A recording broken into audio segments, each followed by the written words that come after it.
애굽 왕이 히브리 산파 십브라라 하는 사람과 부하라 하는 사람에게 말하여 이르되 너희는 히브리 여인을 위하여 해산을 도울 때에 그 자리를 살펴서 아들이거든 그를 죽이고 딸이거든 살려두라. 그러나 산파들이 하나님을 두려워하여 애굽 왕의 명령을 어기고 남자 아기들을 살린지라. 애굽 왕이 산파를 불러 그들에게 이르되 너희가 어찌하여 이같이 남자 아기들을 살렸느냐? 산파가 바로에게 대답하되 히브리 여인은 애굽 여인과 같이 아니하고 건장하여 산파가 그들에게 이르기 전에 해산하였더이다 하매 하나님이 그 산파들에게 은혜를 베푸시니 그 백성은 번성하고 매우 강해지니라. 그 산파들은 하나님을 경외하였으므로 하나님이 그들의 집안을 흥왕하게 하신지라. 그러므로 바로가 그의 모든 백성에게 명령하여 이르되 아들이 태어나거든 너희는 그를 나일강에 던지고 딸이거든 살려두라 하였더라. 아멘. 할렐루야. 우리 좀 할렐루야 아멘 좀 해볼까요? 제가 아멘 하면 여러분 할렐루야, 제가 할렐루야 하면 여러분 아멘. 아멘. 어휴, 성가대만 힘이 할렐루야. 왜 이렇게 하느냐 하면 이렇게 좀 마음이 활짝 열려야 말씀도 은혜가 되고 복이 되거든요. 할렐루야. 아멘. 네. 성가대가 오늘 은혜 많이 받을 것 같은 생각이. 어느 학자가 그런 이야기를 했죠. 인류의 역사는 전쟁의 역사다. 이제 그런 이야기를 하는 학자가 있어요. 인류가 생긴 이후로 전쟁이 끊일 날이 없었다는 그런 이야기인 것입니다. 아닌 게 아니라 지금도 지구촌에서는 전쟁이 계속되고 있습니다. 우크라이나, 러시아도 전쟁 중에 있고, 이스라엘과 팔레스타인의 무장단체인 하마스가 지금도 계속 전쟁을 하고 있어요. 이 전쟁으로 수많은 사람들이 죽고 부상을 당하는 가슴 아픈 일, 그리고 비극적인 일이 지금도 벌어지고 있습니다. 그런데 이스라엘이 그 주변에 있는 나라들과 그 주변에 있는 세력들과 전쟁하는 일은 어제 오늘의 일이 아니라는 것 우리가 잘 알고 있지 않습니까? 적어도 수백 년, 수천 년 전부터 이스라엘이 주변 국가들과 주변 세력들과 전쟁하는 일이 계속되어져 왔습니다. 그런데 중동에서 일어나고 있는 이 전쟁의 근본적인 원인은 이제 그 땅의 주인이 누구인가 하는 것입니다. 팔레스타인 가자 지구의 땅 주인이 누구인가 하는 문제가 그 전쟁들의 원인이 되는 것입니다. 그래서 가자 지구에 살고 있는 팔레스타인 사람들은 이 땅은 본래 우리가 살고 있었던 땅인데 이스라엘 사람들이 밀고 들어와서 자기들의 나라를 만든 것이다, 그렇게 주장을 하고 있습니다. 그러므로 이스라엘은 그 땅에서 떠나야 된다. 이것이 이제 가자 지구에 살고 있는 팔레스타인 사람들의 주장입니다. 그런가 하면 이스라엘 사람들은 이 땅은 본래 하나님이 우리에게 주셔서 우리가 살고 있는 땅이다, 살고 있었던 땅이다. 그런데 우리가 애굽으로 잠시가 430년 동안 살고 있다 돌아온 것뿐이다. 그런데 우리가 이집트에 살고 있는 430년 동안에 저 사람들이 이 땅을 차지하고 있었던 것뿐이다. 그러므로 이 땅은 우리의 땅이다. 이렇게 땅의 소유권을 놓고 싸우는 전쟁이 그 본질인 것입니다. 이 문제는 참 해결하기가 참 굉장히 어려운 문제라고 이야기를 할 수가 이제 있습니다. 그런데 여러분, 우리가 이제 이 역사적으로 어느 민족에게 이 땅에 기득권이 있는가 하는 것을 생각하기 전에 우리가 이 문제를 신앙적이고 영적인 눈으로 바라볼 수 있어야 될 것입니다. 우리 그리스도인들은요, 세상의 모든 것의 주인이 하나님이심을 믿는 사람들입니다. 우리가 살고 있는 땅도 우주 만물도 하나님이 지으신 것입니다. 그러므로 인간은 어떤 것도 영원히 내 소유로 그것을 삼을 수가 없는 것입니다. 그것을 내 소유로 삼을 수가 없는 것입니다. 그러므로 우리는 영원한 소유권을 주장할 수가 없습니다. 다만 우리가 갖게 되는 것은요, 소유권이 아니라 점유권인 것입니다. 잠시 그것을 점유하고 있는 것뿐인 것입니다. 여러분 생각해 보십시오. 우리가 이제 땅을 가지고 집을 가지고 살아가고 있습니다. 그런데 여러분, 내가 살고 있는 그 땅이 내 것입니까? 그렇지 않아요. 그 땅 위에 내가 집을 짓고 살 수 있는 점유의 권한을 내가 가지고 있는 것뿐인 것입니다. 여러분, 우리가 지금 생명을 가지고 이렇게 살아가고 있는데 생명이 내 것인가요? 그렇지 않아요. 여러분 생각해 보세요. 여러분이 내가 이 땅에 태어나겠다, 몇 날 며칠 며칠 날 내가 태어나고 싶다 그래서 여러분 이 땅에 태어나신 분이 계십니까? 내가 언제 세상을 그만 살고 떠나고 싶다, 그렇게 한다고 여러분 떠날 수 있고 내가 살 만큼 살고 가는 것이겠습니까? 그렇지 않습니다.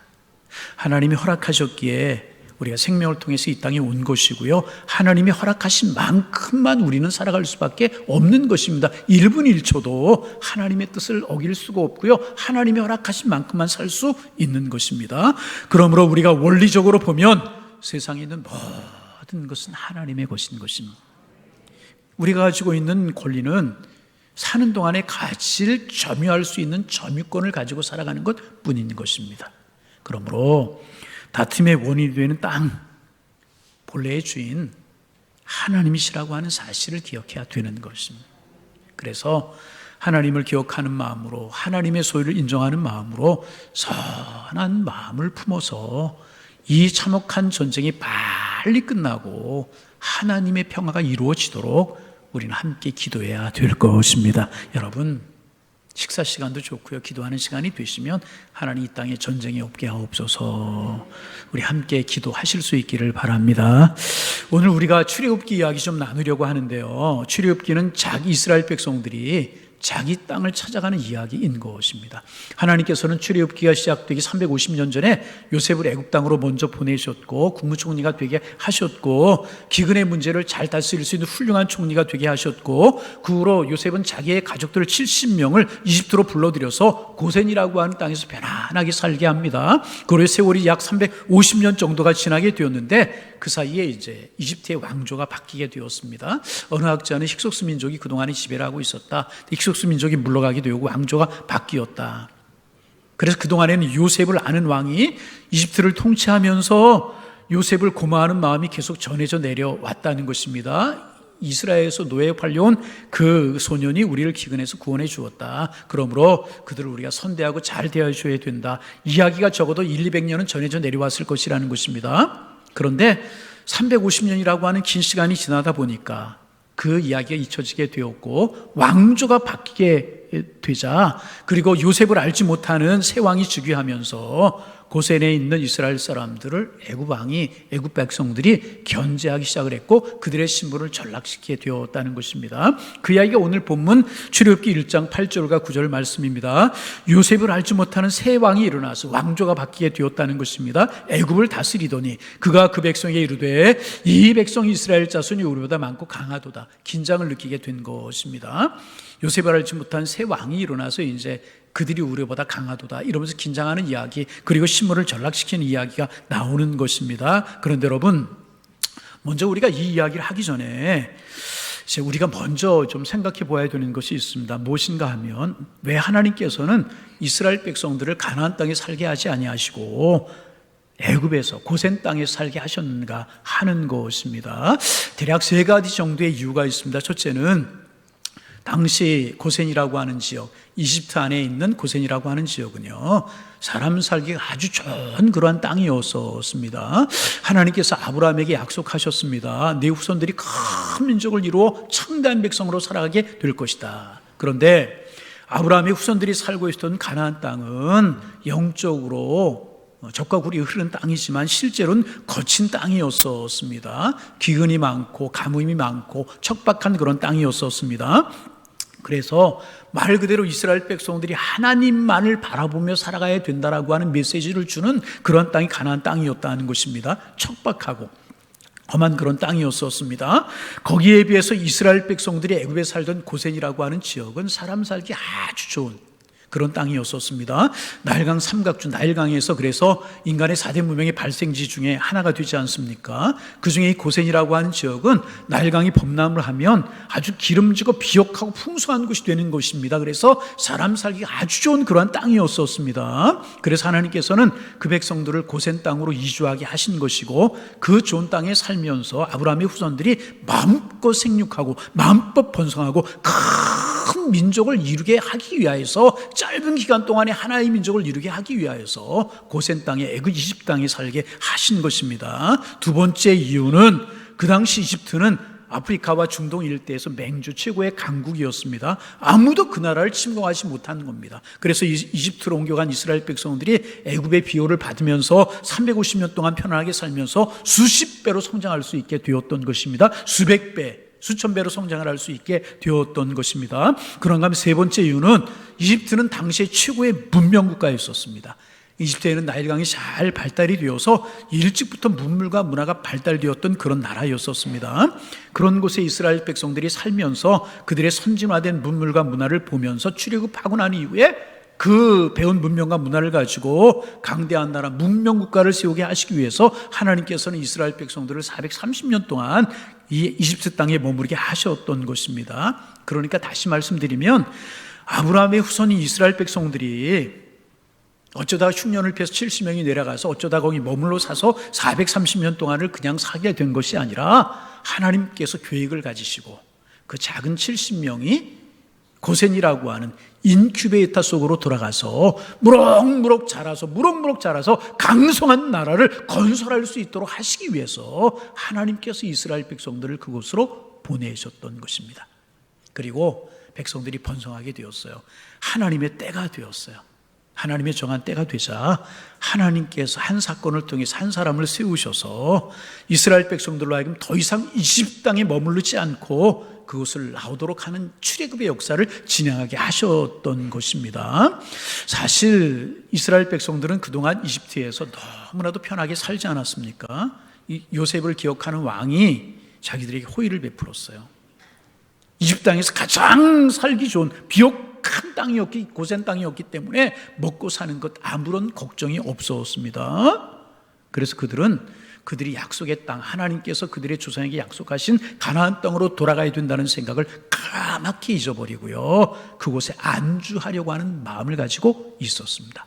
그러자 하나님께서 요셉을 알지 못하는 왕을 세우신 거예요. 악한 왕을 세우셔서, 아니 왕의 마음을 악하게 하셔서 이스라엘 백성들을 흔들기 시작을 하시는 거예요. 깨우기 시작하는 것입니다. 우리가 여기 살아야 될 땅이 아니고 우리는 가나안 땅으로 가야 된다라고 하는 생각을 심어주시기 시작을 한 것입니다. 그리고 그때 이스라엘 백성들을 흔들어 깨우기 위해 세우신 왕은 말롤이라고 하는 그러한 왕이었었습니다. 성경에는 이 왕의 이름이 기록되지 않지만 미드리아시라고 하는 그 당시에 유대인의 전통집에 보면 이 말롤이라고 하는 왕이 왜 갑자기 이스라엘 백성들을 박해하기 시작했는지 그것에 관한 이야기가 기록되고 있습니다. 이 이집트는 말씀드린 것처럼 그 당시에 그 일대에서 가장 강한 나라였기 때문에 누구도 도전하는 나라가 없는 그런 강한 나라였었습니다. 그런데 에서의 후손인 에돔이라고 하는 작은 나라가 있었는데 그 나라가 이제 이집트에게 조공을 바치고 속국이 되어 살아가고 있었는데 이 조공을 바치는 것을 거부하면서 반역을 이집트에게 일으키게 된 것입니다. 그러자 이 말롤이라고 하는 왕이 반역하는 나라들을 강하게 다스려야만 다른 나라들이 반역을 꿈꾸지 못할 것이라고 생각을 해서 왕이 직접 군사를 일으킨 것입니다. 그리고 전쟁터로, 에돔과 전쟁을 하려고 전쟁터로 향하게 되는데 그 전쟁터가 이스라엘 백성들이 살고 있었던 고센에서 멀지 않은 곳이었었습니다. 이 말로랑이 전쟁터로 나가면서 고센 지역을 지나가게 되는 것입니다. 그 땅에 이스라엘 백성들이 살고 있다는 것을 말로만 듣고 있었는데 그 옆을 지나가게 되자 이스라엘 백성들이 살고 있는 고센 땅에 들게 되었고, 그리고 거기에 살고 있는 이스라엘 백성들에게 이 말로랑이 한 가지 요청을 하게 됩니다. 지금 에돔 족속들이 반역을 일으켜서 내가 그들을 멸하기 위해서 이곳까지 왔는데, 그래서 그들과 전쟁을 해야 되는데 너 이스라엘의 군사들을 조금만 빌려달라. 우리에게 신세 진 것이 많지 않느냐, 그러니 이번 기회에 군사를 빌려주어서 신세 진 것을 좀 갚아라, 이렇게 말을 했다는 것입니다.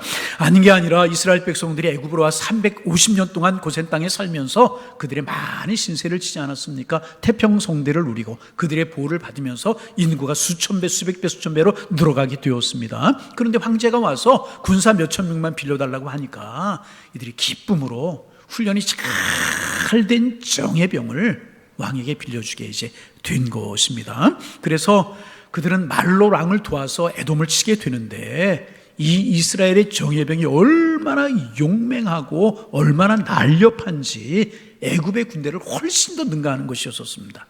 그래서 이스라엘 군대가 에돔의 군대를 완전히 박살내버리고 만 것입니다. 그리고 그 모습을 본 왕이 깜짝 놀라게 되는, 야, 이스라엘 군사가 저렇게 용맹하구나, 깜짝 놀라서 이제 전쟁에 승리한 왕이 이스라엘 군대를 돌려보내고 왕궁으로 돌아옵니다. 그리고 이제 곰곰이 생각해 보니까 마음속에 이제 두려운 마음이 들기 시작을 하는 겁니다. 그리고 의심하는 마음이 들기 시작을 하는 겁니다. 지금은 저들이 나를 도와주어서 에돔을 물리친 일이 고맙지만 저들이 딴 마음을 먹고 나를 대적하면 큰일 나겠구나. 다른 민족이 쳐들어올 때 그들하고 힘을 합해서 우리를 공격하면 우리는 꼼짝없이 당하고 말겠구나. 저들이 더 크기 전에 저들을 잘라버려야 되겠다. 이런 생각을 하게 된 것입니다. 그러니까 이제 이스라엘 백성들은 왕을 도와서 잘한다고 한 것이 오히려 경계와 의심의 대상이 되어버리고 만 것입니다. 이 말로랑이 충신들을 모아놓고 이야기를 합니다. 내가 이스라엘 백성들이 도움을 받아 전쟁을 치러 보니까 이스라엘 사람들이 보통 용맹하고 보통 싸움을 잘하는 것이 아니더라고. 지금은 숫자가 적어서 괜찮지만 이들을 그대로 방치해 두면 다른 나라가 침공을 해오거나 아니면 저들이 우리를 공격하면 우리에게 큰 손해가 될 것 같으니까 우리가 방지책을 세우자. 그래서 이제 간과한 계책을 하나 세우게 되는데 그것이 바로 이스라엘 백성들을 동원해서 비돔과 람셋이라고 하는 국고성을 건축하게 된 것입니다. 국고성이라고 하는 것은 제2의 임수 수도를 말하는 것인데 우리식으로 쉽게 말하면 신도시를 건설하는 것이었습니다. 신도시를 건설하면서 이스라엘 백성들을 다 동원하게 되는 것입니다. 그리고 아주 심한 노동을 시키게 되는 것입니다. 그리고 아주 고약한 아주 강한 감독관들을 보내서 아주 심하게 이스라엘 백성들을 다스리게 하는 것입니다.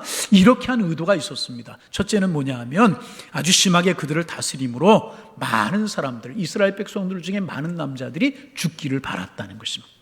실제로 왕의 계략대로 적지 않은 젊은이들이 고약을 이기지 못해 죽어나갔다고 그래요. 또 하나는 남자들을 그곳에 잡아두고 집에 가시지 못하게 함으로 아이들을 낳지 못하게 하는 계략이 그 속에 담겨져 있었던 것입니다. 원성이 극에 달하면 아주 짧게 집에 보내주는 것이었습니다. 그래서 아이를 낳지 못하게 하는 것입니다. 그래서 숫자가 점점 들어져서 결국 멸절시키려고 하는 것이 이 말로랑의 계획이었다는 것입니다. 그런데 여러분, 우리가 기억해야 될 것이 있어요.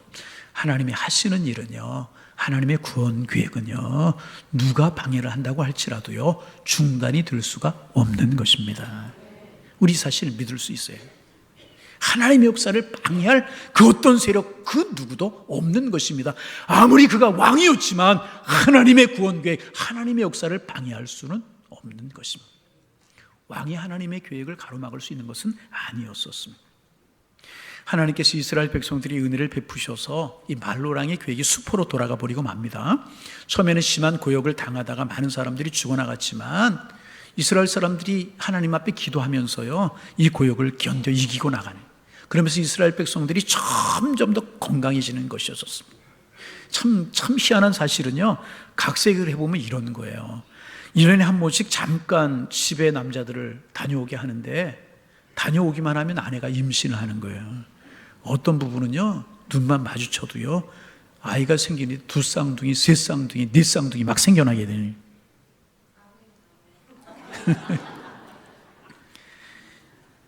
잉태하지 못하는 가정에 행여나 있으면 하나님께 태문을 열어주는 축복이 있기를 소망합니다. 생명은 하나님의 손에 있는 것이라. 하나님이 역사하시니까 부부가 손만 잡았을 뿐인데 막 2쌍둥이, 3쌍둥이 막 생겨나요. 거기는 아이들이 있는 집인 것 같은데 여러분, 그렇습니다. 하나님의 구원의 섭리는요 어떤 권력이나 어떤 세력으로도 막을 수 없는 것입니다. 하나님이 우리를 방해하고 우리를 시험해도요 하나님 우리에게 손대시면 우리는 건강해지게 되는 것이고요, 우리는 평안해지게 되는 것이고요, 하나님의 축복 속에 서게 될 줄로 믿습니다. 왕의 계획이 완전히 수포로 돌아가 버리고 만 것입니다. 그러자 왕이 두 번째 아주 무시무시한 계략을 세웁니다. 산파들을 불러요. 이스라엘 여인들의 출산을 돕는 산파들을 불러서 여인들에게 산통이면 너희들 가거라. 가서 사내 아이가 태면 가차없이 강물에 던져버리라. 여자아이가 태어나면 살려두라. 여자아이는 노예로 삼을 수 있으니까, 칼을 들고 전쟁을 할 수 없으니까 여자아이들은 살려두라 그래요. 그래 당시의 기록에 의하면 그 당시 이제 그 고센 땅에 살고 있는 이스라엘 백성들에게 하루에 100명 정도의 아기가 태어났다고 그래. 하루에 100명. 하나님이 복을 주시니까 막 태어나는 거예요. 그러니까 한 산파가 하루에 2명 정도의 아이를 받는다고 하면 산파들이 5, 60명, 70명 되었을 것이라고 이제 학자들이 추정을 합니다. 그들에게 가라, 가서 산에 가 있으면 가차없이 날강물에 던져 죽여라, 이렇게 명령을 내립니다. 여러분 생각해 보세요. 왕의 지엄한 명령을 거역할 산파가 어디에 있겠습니까? 자기들의 생명이 죽어요. 감히 왕의 명령을 거역했다간 자기가 죽을 뿐만 아니라 자기의 가족들도 다 죽을 수 있는 그런 상황인데 누가 왕의 명령을 산파들이 거역할 수 있게 했습니까? 여러분 그렇잖아요. 왕의 계획은 완벽한 계획처럼 보였습니다. 그러나 여러분 참 놀라운 것은요, 산파들 가운데요 하나님이 예비하신 믿음의 산파들이 있었다는 거예요. 그들의 이름이 15절에 나와있죠. 시브라라고 하는, 부하라고 하는 사람이 있었는데 그들은 왕의 명령을 어기고 아이들을 살리는 거예요. 그들의 마음이 뭐였겠습니까? 생명의 주인은 하나님이신데 내가 그들을 어떻게 죽일 수 있느냐? 아무리 왕의 명령이 지엄하고 클지라도 그 왕보다 더 크시는 하나님이시다. 하나님의 명령을 어떻게 거역하고 왕의 명령을 따를 수 있겠느냐? 다 그들은 믿음으로 결단을 하고요, 아이들을 살려주게 되는, 그 사실이 발각이 되잖아요. 왕이 불러서 이야기를 해. 어떻게 명령을 어기 아이들을 살려놨냐 그랬더니 왕들이 참, 이 산파들이 재미난 이야기를 하죠. 이스라엘 여인은 애굽 여인과 같지 않아서 우리가 가기도 전에 쑥쑥 나왔다. 쑥쑥 나왔다. 여러분의 가정에 쑥쑥 낳는 축복이 있기를 원합니다.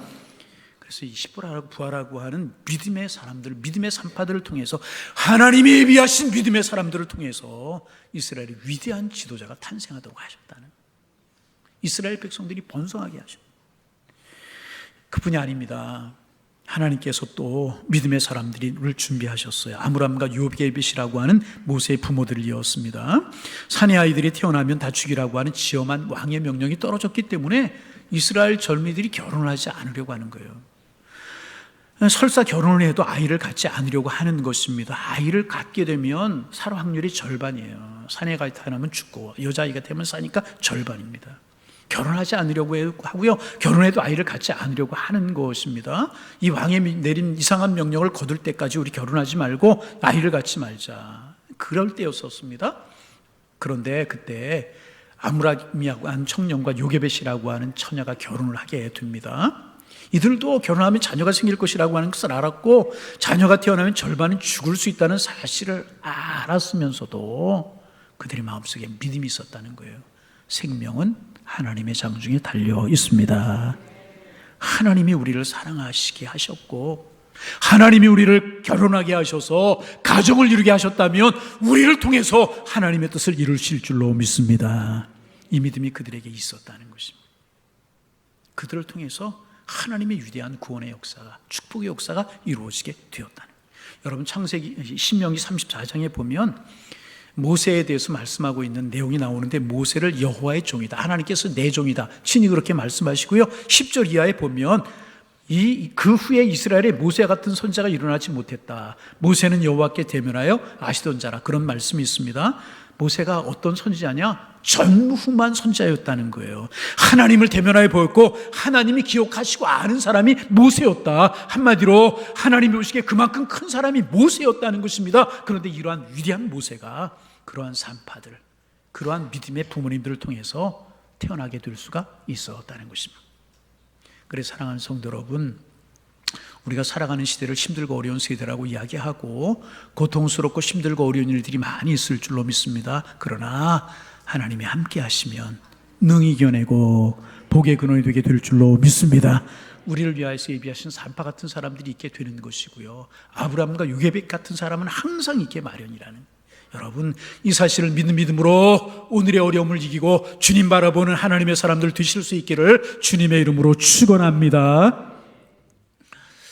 영국이 참 잘 사는 나라고 그렇지 않습니까? 그런데 오늘같이 잘 사는 부국의 길을 이제 닦아놓은 것이 누구냐 하면 빅토리아 여왕 때라고 그래요. 지금부터 200년 전에 살고 가신 빅토리아 여왕 때 영국이 이렇게 부국의 길을 열어놓았다는 것입니다. 그때 영국의 경제가 흥하게 되었고 잘 사는 나라가 되었고, 그때가 신앙적으로 제일 바르게 서 있었을 때였다고 그래요. 그러니까 하나님께서 그들에게 복을 지어 주신 거예요. 지금도 영국에 저는 가보지 못했습니다만 영국에 가보면 예배당이 참 많은데 대부분 빅토리아 여왕 때 지어진 예배당이 많다고, 이제 대부분이라고 이제 그래요. 빅토리아 여왕이 명령을 내려서 그 동네에 가장 가장 좋은 곳에, 그 동네 가장 좋은 곳에는 교회를 세우도록 해라. 영적인 구원센터인 교회를 세우도록 하라. 그리고 좋은 목사님들 많이 배출하도록 하라. 그리고 국민의 정신을 성경으로 돌아가도록 해라. 성경을 읽고 예배하도록 해라. 그래서 빅토리아 요양 때가 영국 사회가 가장 건강하고 경제적으로도 가장 훌륭하고 국가적으로도 융소한 그런 때였었다고 사람들이 평가를 하지 않습니까? 지금도 영국 사람들이 가장 존경하는 인물 중에 한 사람이 빅토리아 여왕이란. 근데 빅토리아 여왕이 처음부터 그렇게 훌륭한 왕이 아니었다는 것입니다. 그가 왕이 되었을 때는 믿음도 별로 없고 이렇게 좋은 지도자가 되겠다는 생각도 별로 없는 그런 사람이었다고 이제 그래요. 그런데 그가 왕이 되고 나서 어느 날 기차를 타고 시골로 순시를 나가게 되었다는 것입니다. 봄날 밤이었다고 그래요. 비가 주룩주룩 내리는 봄날 밤이었었는데 뒤에 이제 객실에 왕이 타고 있고 참모들이 타고 있고 또 이제 비가 주룩주룩 이제 내리니까 기관사가 긴장을 하고 아주 조심스럽게 기차를 몰고 가는데 이제 갑자기 어느 이제 코너길을 이렇게 돌게 되었다고 그래요. 코너길을 기차가 돌게 되었는데 갑자기 기차 앞에 검은 망토를 입은 한 사람이 나타나서 막 손을 이렇게 흔들더라는 거예요. 그러니까 기관사가 보기에는 꼭 멈추라고 하는, 막 손을 이렇게 흔들게 멈추라고 하는 신호로 보였다는 것입니다. 비가 와서 앞이 잘 안 보이는데 그 사람이 하도 필사적으로 말을 막 팔을 젓고 멈추라고 그러길래 이제 속도를 점점 줄였다는 겁니다. 근데 점점 가까이 갔더니 얼마나 손짓을 이 사람이 하면서 멈추라고 하는지 기관사가 급브레이크를 밟게 이제 되었습니다. 그래서 기차가 심하게 유동을 치면서 멈춰 서게 되었고 이제 그 객실에 타고 있었던 참모들이 다 내려서 보았더니 바로 그 기차 앞에 10m의 천길 낭떠러지가 있더라는 거예요. 그 낭떠러지를 지나가는 철도가 있었는데 그 밤에 비가 많이 와가지고 철도가 유실이 되어버리고 만 거예요. 만일 기차가 10m만 앞으로 더 갔다면 기차는 낭떠러지로 곤두박질을 쳐버려서 기차에 타고 있는 사람들이 다 죽을 수밖에 없는 그런 상황이었다는 것입니다. 그런데 막 이 사람이 막아서 10m 앞에 기차가 서게 된 것입니다. 얼마나 고맙습니까? 달려오는 철도 앞에 서가지고 목숨을 걸고 막아선 사람 얼마나 고마워요? 여러분 그렇잖아요? 그래서 그 사람이 누굴까? 아무리 찾아보아도 그 사람이 없더라는 거예요. 나중에 이제 알고 보았더니 기대되시죠? 무슨 일인가? 예. 그래서 그 기차 헤드라이트에 나방 한 마리가 끼어서 죽어 있더랍니다. 큰 나방 한 마리가 비가 오고 어두우니까 기차 헤드라이트 불빛이 있으니 그리로 날라 들어가서 헤드라이트에 이 나방이 들어가기 쉽지 않습니까? 어떻게 들어갔는지 그리로 들어가서 이놈이 빠져나오라고 막 날갯짓을 한 거예요. 그런데 기관사의 눈에는 검은 옷을 입은 사람이 막 손짓을 하면서 멈추라고 서라고 길을 가로막는 것으로 보였다는 거예요. 그래서 왕을 비롯해서 그 기차에 타고 있었던 사람들이 다 생명을 건질 수가 있었다는 거예요. 이 일로 빅토리아 여왕이 크게 깨닫게 되었다는 것입니다. 야, 그렇구나. 인생이 내가 비록 왕이지만 한 치 앞을 내다볼 수 없는 연약한 것이 인생이구나. 미물을 통해서 하나님 막으셨구나. 생명은 하나님의 손에 달려 있는 것이구나.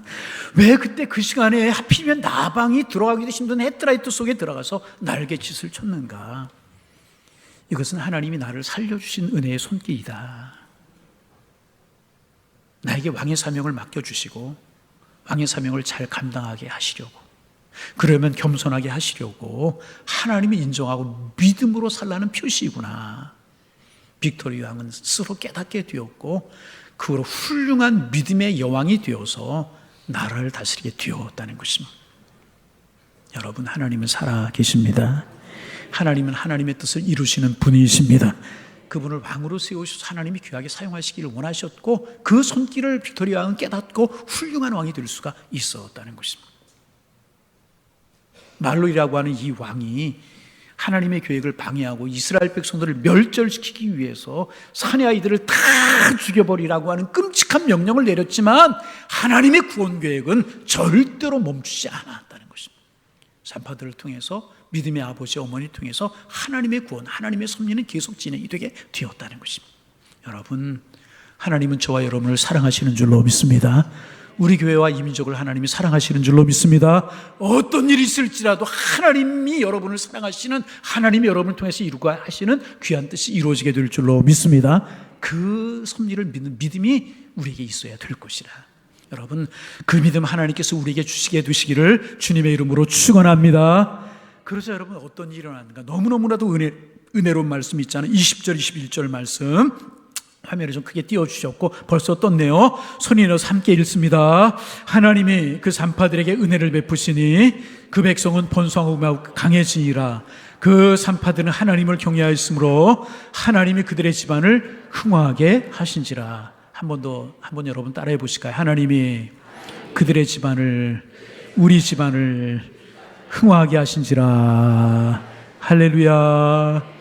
믿음으로 반응한, 믿음으로 결단한 산파들에게 은혜를 베푸셔서 백성들이 번성하고 강해지게 되었고, 은혜를 베푸셔서 그 가정이 흥화하고 잘 되는 복을 주셨다는 것입니다. 목숨을 건 일이었었어요. 목숨을 건 일이었었어요. 왕의 명령보다도 하나님의 명령을 소중히 여기고 하나님의 명령을 따르는 것은요, 목숨을 건 일이었었어요. 그랬더니 그들의 집안도 복을 받고 그들이 속한 국가도 큰 복을 받아서 강성한 국가가 되었잖아요. 여러분, 믿음의 사람 하나님이 축복하실 줄로 믿습니다. 믿으면 희생이 따를 수 있고 고통도 따를 수 있어요. 그러나 믿음으로 결단하면 하나님이 책임져 주시는 것이죠. 오늘도 그런 사람, 손해가 있고 어려움이 있을지라도 믿음으로 결단하는 사람을 하나님은 찾으신다. 미국의 어느 건설회사에서 긴 다리 하나를 놓게 되었다고 그래요. 오랜 시간이 걸려서 굉장히 긴 다리 하나를 완공했습니다. 이쪽과 저쪽 절벽을 연결하는 다리를, 긴 다리를 건설하는 일이었는데 큰 공사였기 때문에 몇 년에 걸쳐 다리를, 공사를 마무리하고 그 일을 기념하기 위해서 그 다리를 지나가는 차 중에서 100번째 지나가는 차는 그 주인에게 10만 불을 주기로. 좀 놀라는 신용 좀 해야 되는데 요즘 1억이 넘는 돈 별거 아닙니까? 10만 불을 주기로 그렇게 결정을 했다고. 벌써부터 오래전의 일이니까 그 당시에 10만 불은 굉장한 돈입니다. 이렇게 내부 방침으로 정하고, 이제 회사에서만 그렇게 정하고 이제 이제 알리지는 않고 10만 불을 준비해가지고 사장이 봉투에다 담아가지고 준비해가지고 이제 다리에서 기다리고 있었다고 그래요. 그래서 많은 차들이 새로 만들어진 긴 다리를 구경하기 위해서 또 이제 구경하러 위해서 지나가기 위해서도 오고 이제 그러면 지나갑니다. 90번째, 91번째, 92번째, 드디어 이제 99번째가, 99번째가 자동차가 지나가고 100번째 자동차가 이제 지나가게 되었습니다. 물론 이제 그 자동차의 주인이 자기가 10만 불의 주인공이 될 것이라고 하는 사실을 모르고 이제 그 자리를 지나가게 된 것입니다. 사장을 비롯한 그 수혜 직원들이 행운의 주인공이 누가 될까? 그리고 이제 100번째 오는 차를 바라보고 있었다고 그래. 그게 지나오기만 하면 1억 넘는 돈이 10만 불이 주어지게 되는 것입니다. 그런데 그 차가 다리를 지나서 잘 오다가 거의 다 와서는 갑자기 유턴해서 돌아가 버리더라는 거예요. 잘 오던 유턴해서 돌아가 버리는 거예요. 직원들이 웬일인가 그래서 놀라 쫓아가서 차를 세워가지고 물어보았다는 거예요. 왜 돌아가느냐고. 그랬더니 아버지 손으로 이렇게 가리키는데, 손으로 가리키는 것을 보았더니 거기에 뭐라고 써 있냐면 전방 50m 앞에 요금 계산소가 있음. 1달러를 준비해 주십시오. 1달러를 준비해 달라는 요금 계산소가 있어요. 1달러가 아까워서 다리 중간쯤 왔다 돌아가 버리고, 1불만 지불했다면 10만 불을 벌 수가 있었는데 1불이 아까워서 1억을 놓쳐버리고 만 거예요. 여러분, 우리가 인생을 살면서 이럴 때가 없느냐는 거예요. 우리가 인생을 살면서 이런 어리석을 때가 우리에게 없느냐. 주님을 향한 나의 작은 믿음을 드리면, 주님을 향해 나의 작은 소망을 드리면, 주님을 향해 나의 작은 헌신을 드리면, 시간을 드리고 물질을 드리고 정성을 드리면 하나님이 축복하실 텐데, 역사에 남는 축복을 주시고 공동체와 가정과 후손이 복의 복을 받게 될 텐데, 작은 희생이 아까워서 축복을 차버리는 사람 혹시 없느냐 하는 것입니다. 믿음의 사람 되실 수 있기를. 산파들이 고통이 있었고 아브람과 요게벳이 고통이 있었지만 믿음으로 결단했을 때 하나님이 그들을 축복하시. 믿음의 결단 우리의 것이 되셔서 우리도 다 축복의 주인공이 되실 수 있는 하나님의 사람들 되실 수 있기를 주님의 이름으로 축원합니다. 이스라엘 백성들이 처한 삶의 상황, 산파들이 처한 상황, 아브람과 요게벳이 처한 상황이 참 힘들고 어려운 상황이었습니다. 믿음으로 결단했을 때 생각지도 못했던 그들 죽을 줄 알았어요. 오히려 그들을 흥화하게 하시고 잘되게 하시고 백성들까지 잘되게 하셨잖아요. 올해 우리 교회 표가 오직 의인은 믿음으로 알며 살 것이라 표. 여러분 믿음으로 사셔서 부디 축복의 주인공 다 되시는, 흥왕해지고 잘되는 번성해지는 복을 누리며 사셔서 날마다 찬송하며 기뻐하며 살아가는 하나님의 사람들이 다 되실 수 있기를 주님의 이름으로 축원합니다. 축원합니다. 하나님, 힘들고 어려워도 아프고 힘들어도 믿음으로 결단한 저희들 되게 하셔서 이스라엘 백성들이 누렸던, 아브람과 요게벳이 누렸던, 산파들이 누렸던 흥화하고 잘되는 복을 누리며 살아 하나님의 영광 드러낼 수 있는 하나님의 사람들 다 되게 은혜 위에 은혜를 더하여 주옵소서. 예수님의 이름으로 기도하옵나이다. 아멘.